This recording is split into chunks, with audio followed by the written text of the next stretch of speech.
gonna go through a bunch of my jokes and shit. I just want to tell a couple of stories because I feel like there's jokes in there because they're phenomenal. I used to work in EMS before I was a comedian, right? It's actually where some of the PTSD came from. This dog is from that. This is Tank. I've told some people here, but I have PTSD and vasovagal syncope. Sometimes I can have an attack, I can pass out. Completely okay. That's actually why I stay fat, because if it happens and I pass out, it makes me easier to roll. Somebody's gonna roll me out of here like a blueberry bitch from Willy Wonka, so I'm just kidding. That's not the only reason I stay fat. Also, the fupa is like protection for your pussy. It's like PPE. It's kind of like the mud flaps on a truck. It just keeps my shit nice and clean, right?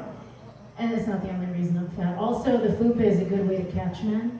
Afterwards, some of you sailors, you don't know this, but I'm gonna sit in the back and I'm gonna take a stick and a rope around it like a 1940s cartoon and just prop my shit up and stick a couple of pizzas and an Xbox underneath it. See what I catch, okay? So anyway, so I used to be an EMT and then a 911 dispatch training officer. When I was an EMT, we had bad calls, I got PTSD and all that, but we got some really fucking funny calls too.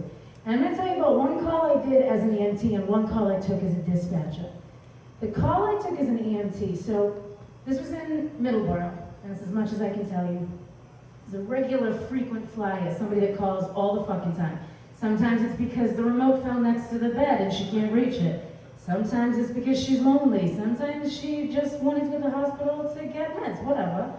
So we show up one day, and it's one of the days where she's just on it.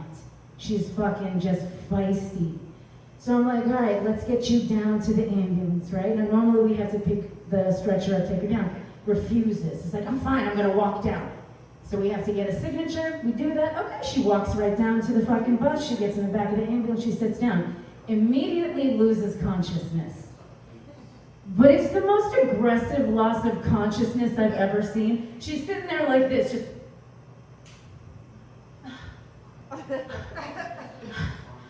But I've got a new partner driving the bus.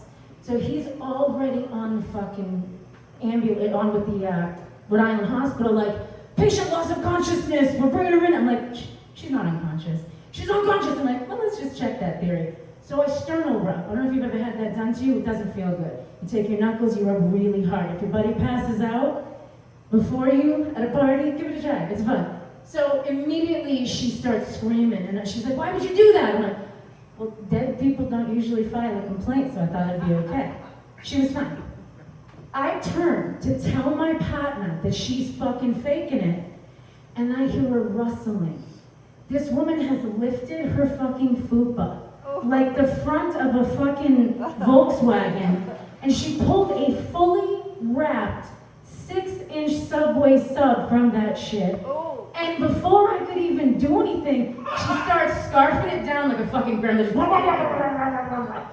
I had to grab it, take it off her. I'm like, dude, we can't do this. That's the funnest call I've done in the ambulance. Now, I tell you that to get you lubed up a little bit, because this next one is true, but really fun.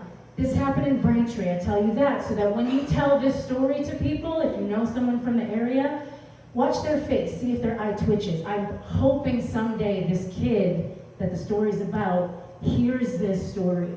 So, many years ago. 36, okay.